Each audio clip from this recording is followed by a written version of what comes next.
to be calm and think long term.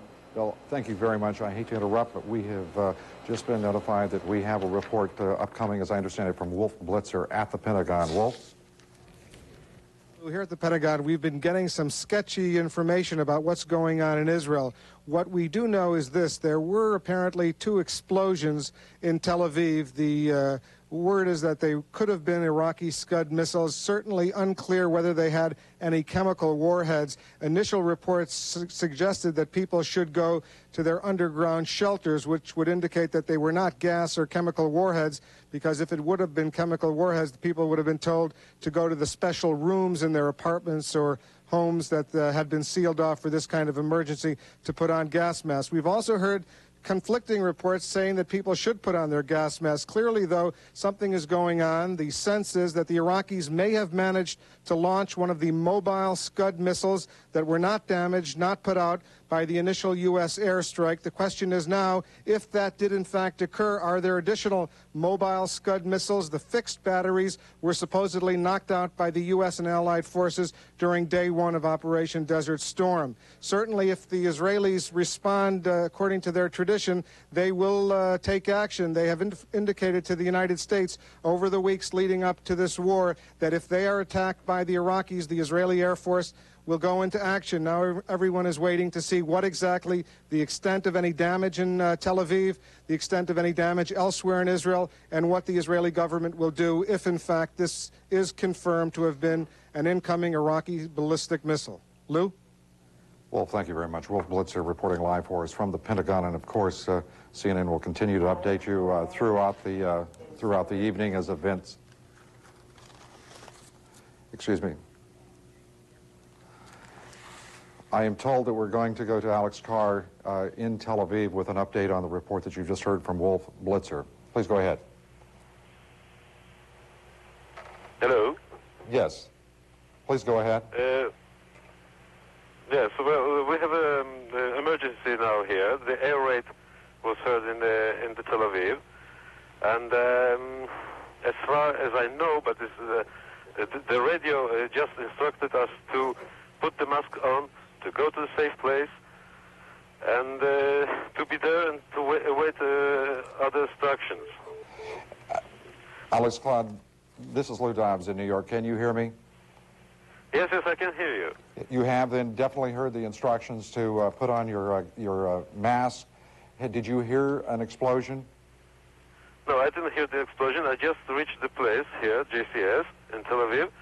And but I was told, I don't know if it's true, I was told that one missile was seen here nearby Tel Aviv, falling here nearby Tel Aviv. And you were... we have an air raid, and the radio just told us that this is true alarm, and we were asked to put the mask on and go to safe place, not to get out until further instruction will be told. Alex, how long ago did the air raid signal begin? Just a few minutes ago, just 5 minutes ago, maybe less. And what can you tell us about the reaction of those people around you at JCS? What are you doing? Well, actually, I just arrived here, and I was surprised not to see anybody. And then I heard the alarm, and as fast as I stop talking with you, I will go to the safe place too. So I didn't see nobody. I did see people from the news. Now I can hear a little bit.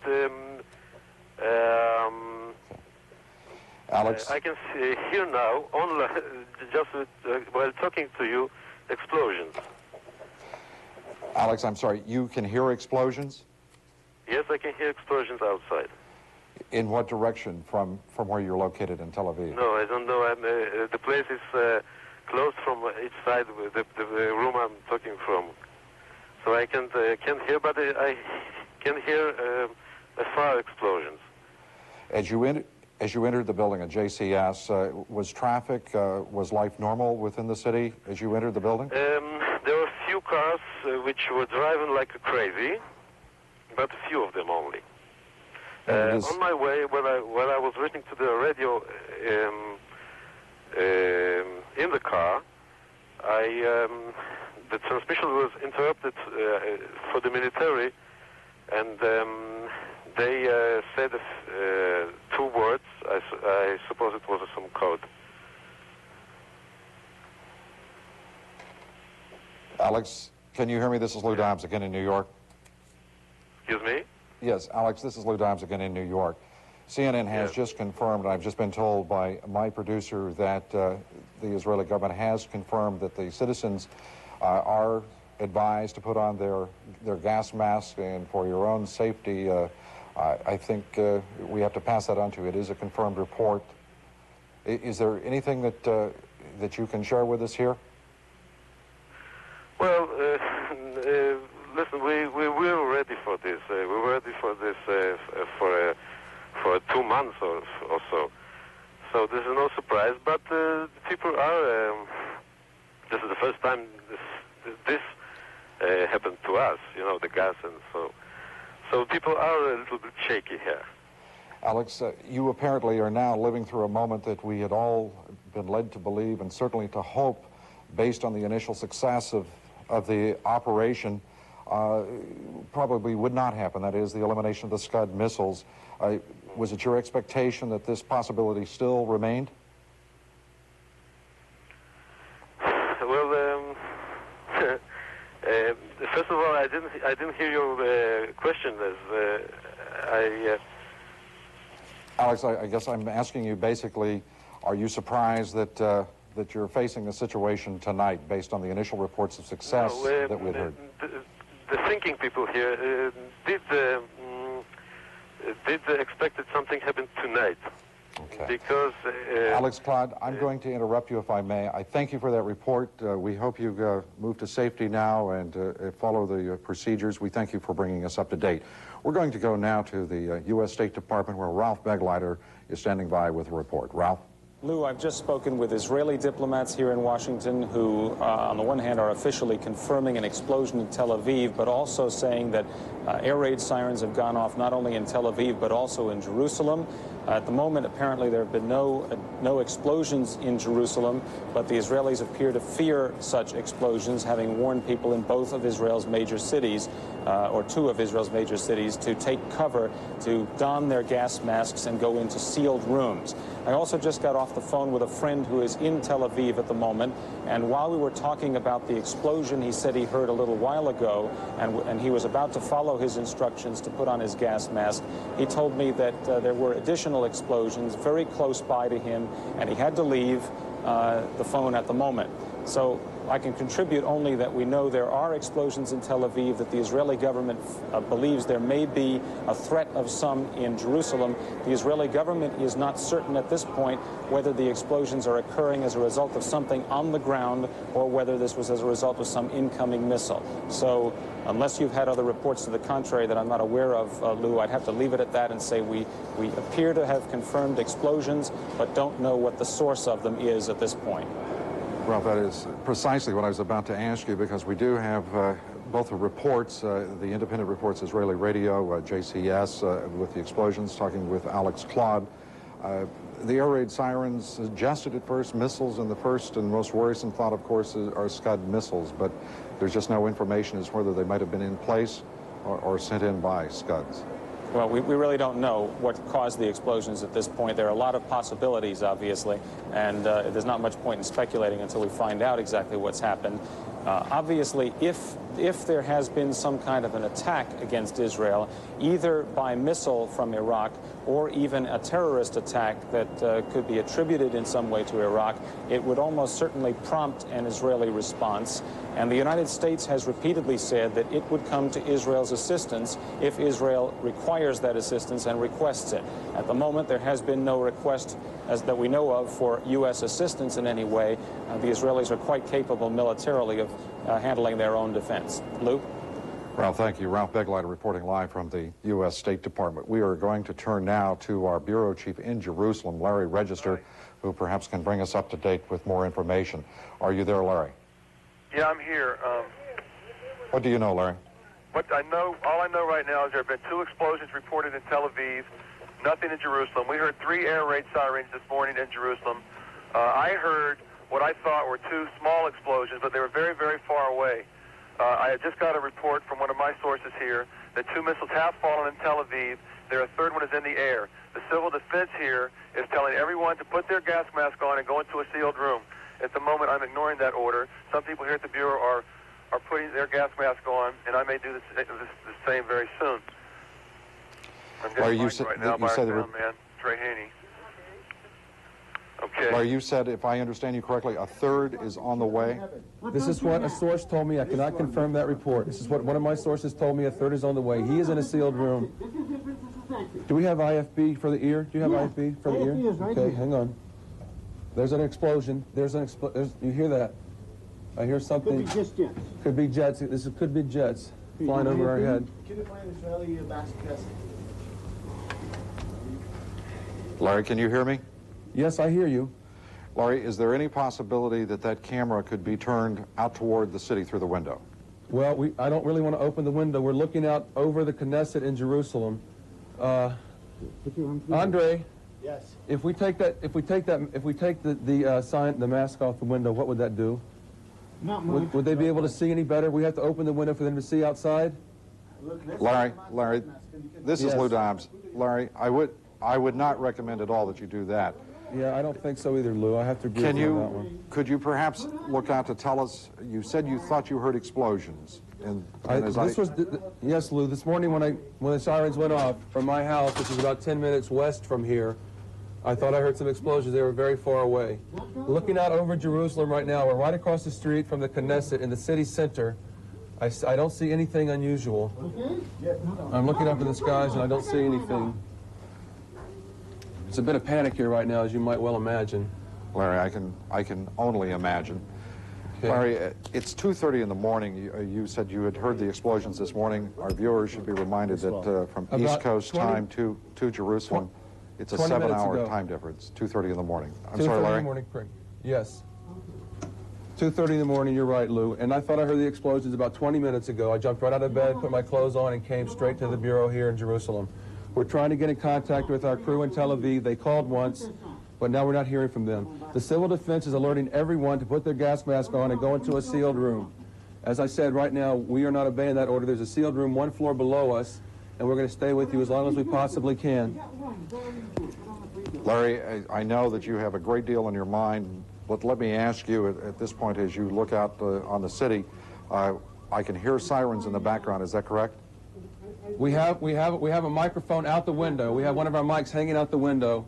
I do not hear those sirens, but I've got an IFB in my ear and all the noise in the room in my other ear, so I do not hear those sirens.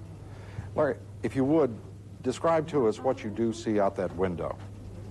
I'm sorry, Luke, could you repeat that, please? Describe, can you see well enough to see? Is there traffic on the streets? No, there were some cars on the road when I was driving in. They were not driving quickly or with any panic. I stopped by a couple at traffic lights. I looked at them. They looked at me.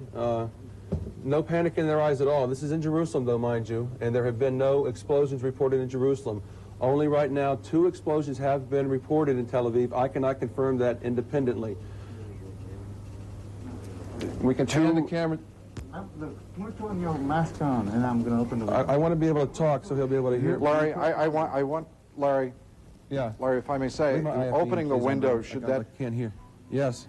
Larry, I'd just like to strongly urge you, and I'm passing I on can- the I can instructions arrange of for you. Bob Fernand, our senior executive producer. fine. Do not, Just put it on first, no. don't open the window if you would, please. He's talking. Go ahead, go ahead. I can't hear him. I need to. I'll tell you now. Can you hear me? Okay. Yes, he does hear you. Just Larry has please. to put on his mask. Yes, please pass along instructions from our senior producer, Bob Fernand, not to open that window, please. Would you give me a hand tightening my straps, please? Can you hear me? This Yes, is Lou you do Dobbs. hear all right. Yes, you We do very hear- much appreciate the risk that you're putting yourselves at to bring us this report, but please do not open the window and further expose yourself to... Okay, I understand you. We've not Thank opened you. the window. We are requested not to open the windows and appreciate the effort. Here, Larry, back to you.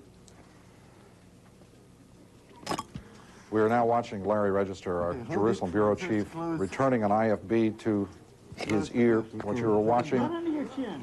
You just heard him talking about an IFB, which is simply an earpiece that connects him by line to me talking here in New York and to our headquarters in Atlanta.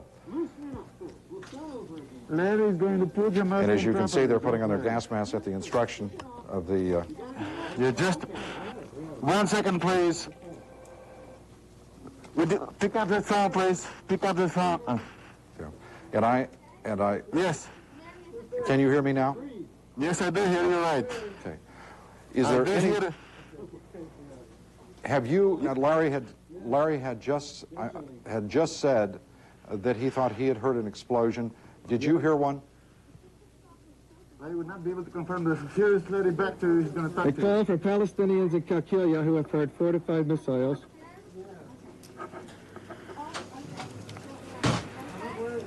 Say again, Larry. Okay. Okay. Look. Which part do I have to go to? Okay. 910 our time? 910 our... We are watching Larry Register, our Jerusalem bureau chief, who has been, along with the other citizens of Jerusalem and Tel Aviv, been told to put on their gas masks. There have been explosions confirmed. No one knows the sources of those, but it is feared that they are indeed Scud missiles launched from Iraq. We are now going to return to Wolf Blitzer, who has an update for us from the Pentagon. Wolf. Yes, over here at the Pentagon, officials have just told CNN that Scud missiles from Iraq have landed in Israel. Unclear at this point the extent of damage. Unclear at this point whether those Scud missiles had chemical warheads or conventional warheads. Certainly unclear at this point what, if any, Israeli reaction can be expected. Although Pentagon officials do tell CNN that they anticipate an Israeli retaliation. In fact, an Israeli retaliation, if in fact this has occurred, and we have confirmed that it has occurred, Pentagon officials say the Iraqis can anticipate a massive Israeli reaction from the Air Force, from Israel's Air Force, which has been bracing all day for this type of an attack. The sense one gets here at the Pentagon from brief discussions within the past few minutes is that these missiles were from some of the mobile Scud ground-to-ground ballistic missile sites that were not knocked out in the initial U.S. and Allied bombing attacks. The fixed sites were supposedly destroyed. There has been concern throughout the day here at the Pentagon, certainly in Israel, that some of those mobile missiles, perhaps concealed from some of the high-flying U.S. reconnaissance photography, could manage to get a missile or two off. The exact number of missiles that landed in Israel is believed under 5. It's either 3 or 5. And we do know, we have confirmed that there were at least 2 loud explosions in the Tel Aviv area. The other 3 presumably have landed elsewhere in Israel. And as we know at this point, U.S. does not know the extent of damage, if any, with these missiles that just landed in Israel. Yes, Lou? Well, thank you. We have an Israeli spokesman on the telephone, and we're going to go to him to see if we can get some further information, and Wolf will get back to you. Yes, are you there? Okay. Are you there?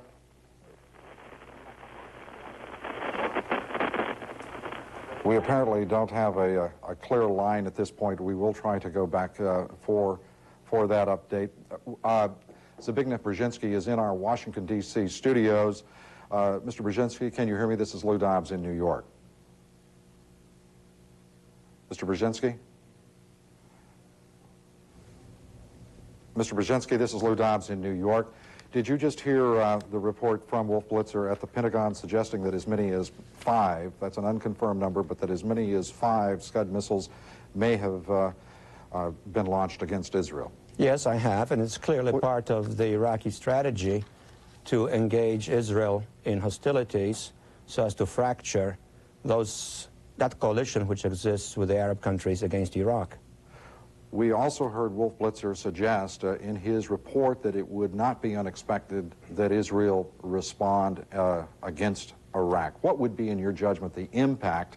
And as I'm asking you this question, we're watching, again, our Jerusalem bureau, that is Larry Register on the right, and I cannot identify the person on the left, who are affixing their gas mask Well, okay, and Mr. Brzezinski, in the midst of that long-winded question, I've just been told we now do have on the telephone the IDF spokesman in Tel Aviv. Please go ahead. What is the situation there in Tel Aviv? Hello? Can you hear me? Hello?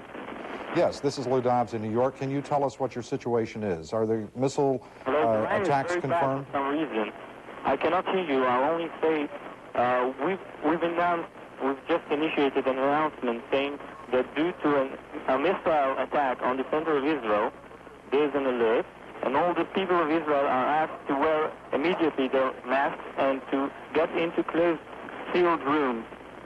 We do not know exactly what is happening, and I suggest you call us later on when we'll have some more information, okay? Thank you very much.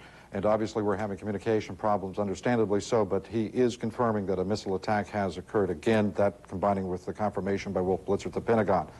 Zbigniew Brzezinski, we're trying to come back to you as we are watching these pictures from our Jerusalem bureau. Are you still with me? Yes, I'm with you. I just had begun, and I apologize for a long-winded question, but what will be the impact as a result of these missile launches against Israel in your judgment? Well, I believe, and I would certainly hope so, that there must have been consultations on such a contingency between the U.S. and Israeli governments, and I hope that there is an understanding that unless the American response is ineffective, the Israelis will be restrained and will not react immediately, because that would play into Saddam Hussein's hands. He obviously is doing this to precipitate Israeli entry into the war in order to break so you do expect the coalition. Restraint. Mr. Brzezinski, we're going to go back to our Jerusalem bureau. Those pictures that you see, Larry Register, our bureau chief in Jerusalem, can you hear me? Okay, yes, Lou, I can hear you. Can you hear me? Yes, we can hear you fine. Okay. And I am sitting here trying to watch this monitor through the glares of these studio lights. Could you describe to us what you can see? Alec, Lou Dobbs is talking to me. Please stop talking to me. I'm trying to listen to Lou, Alec. Please stop talking to me. Go ahead, Lou. Again, we can see the pictures. I am somewhat limited here because there's so much glare on my monitor. Could you please describe what we are seeing as you've turned your cameras toward the streets of Jerusalem? Yes, he's looking down. The camera's looking down to the streets of Jerusalem. This is Jaffa Road that you're looking at, Jaffa Road. Our address here is 206 Jaffa Road. We are about 1 or 2 blocks from the main bus station. We're looking down at Jaffa Road. We've seen 2 or 3 cars go by. What I can tell you is this so far. There have been at least, I don't have confirmed reports of this personally, but this is what I'm hearing from my informed sources, at least 2 explosions in Tel Aviv. Palestinian sources are telling us there were 5 explosions between Qalqilia and Tel Aviv. The first one happened at 2:10 our time, which would have been at about 7:10 Eastern time, I believe. I hope I'm doing right with my mathematics here. You're doing fine. So that's what we hear. The first explosion happened at 2:10 our time in Tel Aviv, which would have been 7:10 Eastern time. So far in Jerusalem, I have heard 3 air raid sirens, and as I was getting out of bed to the sirens, I thought I detected a small explosion from far away. I did not feel the ground shake or anything like that, but I could hear it with my ears. I immediately put my clothes on, went down and got in my car to drive to the bureau to meet up with my fellow CNN workers here. I have with me now Trey Haney. Andre Brown is taking these pictures. Izzy Lindbergh is helping us gather information. The pictures you're looking at, I'm going to look at the monitor here. As I said, our Jaffa Road, you do see there goes a car going by. The people hear the sirens. They have been advised by the Civil Defense, or Haga here, to put your gas mask on, go into a sealed room until further notice.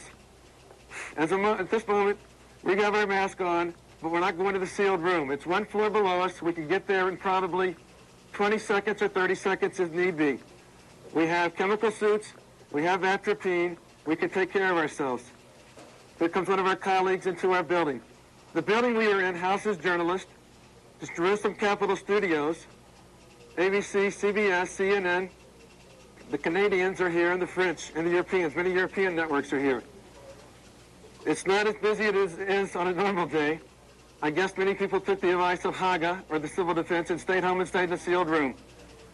But right now in Jerusalem, I have heard no explosions in Jerusalem. I did hear something go over our head, which we thought may have been a jet. I don't know. I could not see through these windows. I'm going to pull this. This is not a seal I'm taking off. This is just a filter for a live shot, which you can't see, so I can see better out these windows. Okay. Looking down, I see the lit live shot location downstairs. And again, the road, Jaffa Road, is very empty. If you look straight out across, if Andre can hear me, Andre, can you hear me? You can see the Knesset looking straight out across, a shot of the Knesset. Larry? This is where the Israeli parliament meets. Yes, Lou? If I may interrupt your reporting for just a moment, we're going to turn now to Tel Aviv, also under a civil defense alert for missile attack. And there we're going to try to talk with the security chief at the Hilton Hotel in Tel Aviv. Are you there?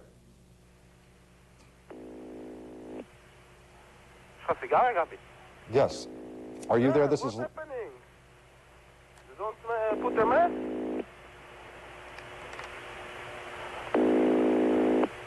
Yep. This is Lou Dimes in New York. Can you hear me? Is this the Hilton Hotel? Excuse me, the Sheraton Hotel? Okay. As you might expect, we're going to be bouncing around on these communications. That we have them at all, to my mind, is a tremendous credit to our engineering and production staff around the world. We're going back to Larry Register in Jerusalem. Larry, are you still able to hear me? Yes, Lou, I can still hear you fine. There have been no further, what you would say were explosions in the past 20 minutes? No, Lou. Not since I last talked to you. Nothing has changed. There's a phone call. Maybe I can get that. I might have some more information. Okay, the pictures you're watching are of our being shot out of the windows of our Jerusalem bureau. It's CNN bureau, and we're going to stay with those, with that video and audio contact. But first, we're going to return now to Wolf Blitzer at the Pentagon, who has a further update for us. Wolf?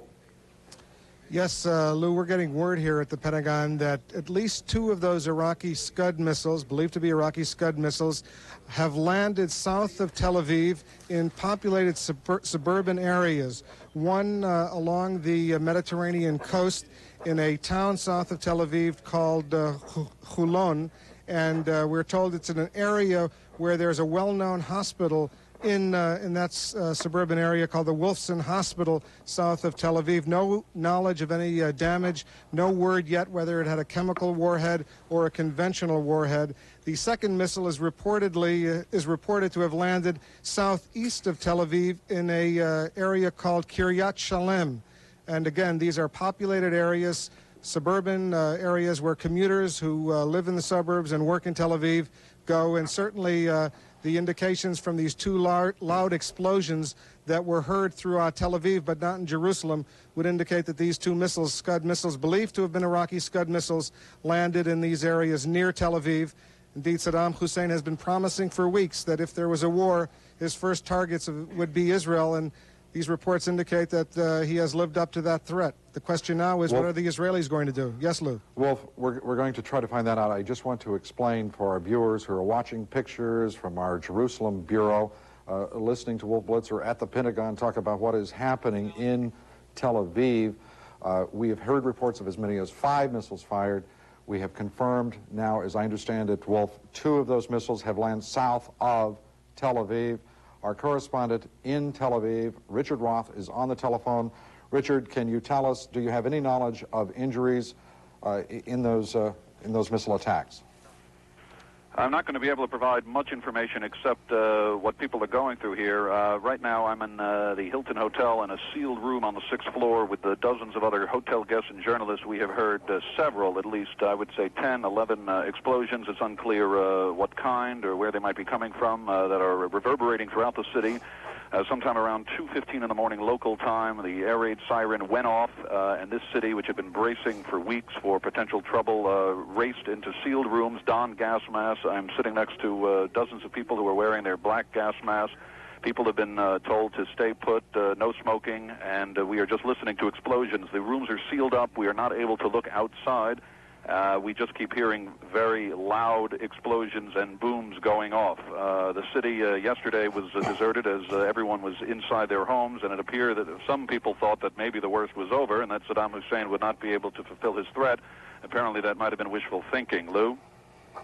Richard, thank you. We have just been informed that guests at the International Hotel in Dhahran have been informed to take several defense, Saudi Arabia, to move to the bomb shelter, and we're not exactly certain of what those initial warnings mean, but we're going to turn again to Wolf Blitzer, and Wolf, hopefully you can add to this story that is breaking very quickly.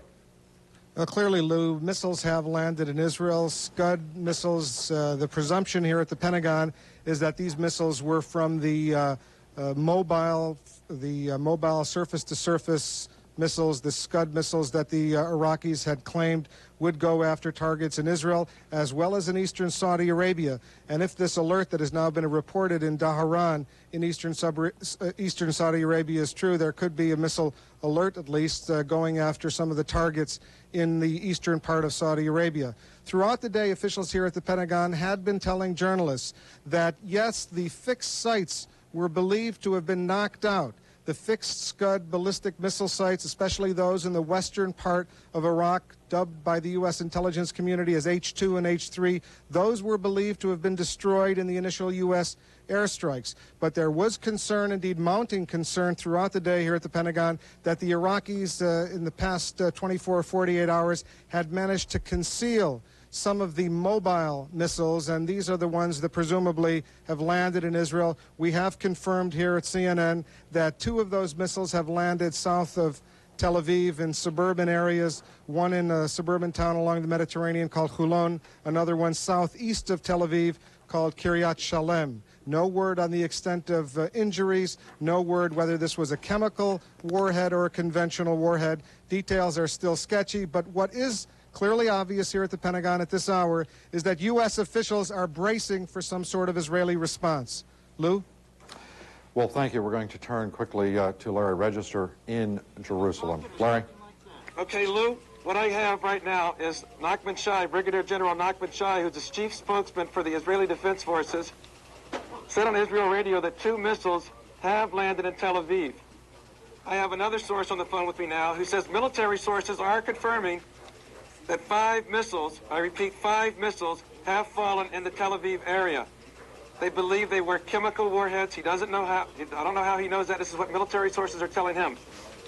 Do you have any other information you can pass on to me?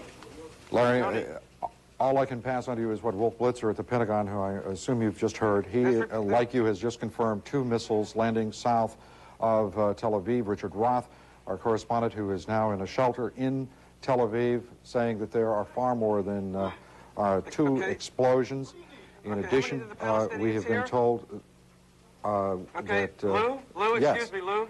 Yes. Palestinians in Qalqilia and Kfar Saba have reported between 2 to 5 missiles. These are Palestinian sources who are saying they heard 5 explosions. Is that correct, Yoni? Larry Register is talking with his staff, looking for confirmation of that.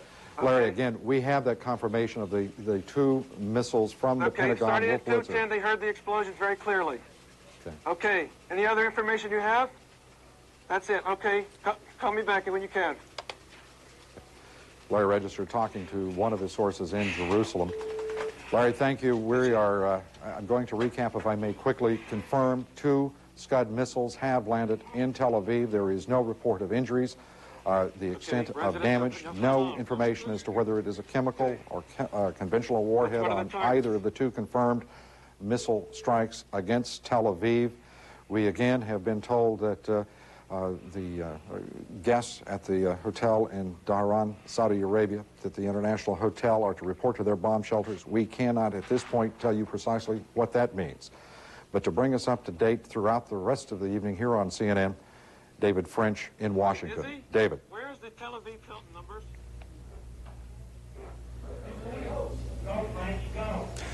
Lou, we're still looking at the sites there in Jerusalem. This is David French in Washington. I'm sitting with James Blackwell of the Center for Strategic and International Studies in Washington. It's very important for us now to get Larry Register back on the phone with us because Mr. Blackwell has some advice. Is Larry Register, can you hear me in Jerusalem? 2222. Guess they're making some phone calls.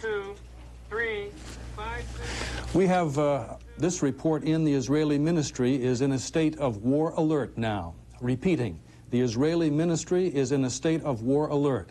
Israeli radio is broadcasting no information about the raid beyond ordering its citizens to put on their gas masks. CNN is the only outside source of information in Israel at the present time, we are told. Another attack incoming now. CNN source in the Israeli Defense Ministry is telling CNN that there is another attack incoming now. This is what I have to say important to our people in Jerusalem who may be able to hear us. And I'd like to put on James Blackwell briefly to do that. This is important. David, I've been out of the Army for a while, but let me be a major once again. It's extremely important that all the people there do exactly as the Israeli government has instructed them to do. They must put their masks on now. I'm looking at this monitor. I see windows open. They must be closed. The people must put their gas masks on. If these missiles have nerve agents, by the time they realize that they are being gassed, it's too late. The nerve agents work in a matter of seconds, and it's extremely important, as I've observed all the networks here this evening in this 1 hour of this gas attack, that they follow instructions to the letter. Right, we're going now to the Pentagon and Wolf Blitzer. Thank you very much, Mr. Blackwell. Wolf, come in from the Pentagon. We're seeing pictures from Jerusalem. Yes, David. Just seconds ago, Pete Williams, the Pentagon spokesman, came into this room and told journalists that the U.S. has confirmed that Scud missiles have landed in Israel. He didn't have a precise number, but CNN has now learned that 8 Scud missiles, 8 ballistic missiles, have landed in Israel, 2 in the Tel Aviv area, 1 in Haifa, the major port of Israel on the Mediterranean, 3 in unpopulated, largely unpopulated areas of Israel, and the final 8th missile in an unknown area of Israel. But they have detected 8 ballistic missiles from Iraq. This has now been confirmed, and obviously this rewrites all of the equation as far as this war is concerned. Pentagon officials are clearly bracing, as I reported earlier, for some sort of Israeli response, and that probably could take place at any second if it hasn't already. David? Wolf, was there any further confirmation of your earlier report that one of the missiles landed near Holon, a suburban area where there's a large hospital? Yes, the 2 that landed in the Tel Aviv area, south of Tel Aviv, landed, one in Holon along the Mediterranean and one elsewhere, Kiryat Shalem, near Tel Aviv, both suburban areas, part of the greater Tel Aviv area. And let's just recap. 1 is known to have landed in the Haifa area, 3 in unpopulated, largely unpopulated parts of Israel, and the 8th in an unknown area, although it was detected by intelligence. Clearly, as I said, this is something that will cause the Israelis almost certainly to respond. The U.S. had asked Israel in the days leading up to the war that if there were an Iraqi missile attack, not to respond, to let the United States continue to take action, not bring Israel into this war. The U.S. has been concerned that an Israeli involvement could upset some of the Arab coalition partners. But the Israelis, I am told authoritatively, told the United States, including the Deputy Secretary of State who was in Israel last week, Lawrence Eagleburger, that if the Iraqis launched an initial strike, a first strike at the Israelis would absorb it, but then they would retaliate in their own national interest, and that's what everyone is certainly bracing for now. No word again, David, on the extent of casualties in Israel. We'll have to await some on-the-scene reports from our correspondents there if they can get out of their hotels or their offices. All right, needless to say, Wolf Blitzer, this is very serious business. As we just heard from James Blackwell of CSIS, anyone who is threatened by an incoming missile with a possible poison gas warhead has no time, virtually no time to react. So be in gas masks, take all precautions, follow what the officials are saying. You don't have time to be brave and later react. If you're told to seal your windows, seal your windows. If you're told to get in protective gear, get in it and stay in it. We have a fresh report from Dhahran, where we reported earlier that the international hotel there had been, the people inside had been told to go to the bomb shelters. They have now been asked to allowed to return from the bomb shelters. The international hotel in Dhahran, Saudi Arabia, now assuming a safer status. Now back here in the studio with James Blackwell for... All right, we have on the telephone spokesman Nathan Diamond. I believe he's with IDF.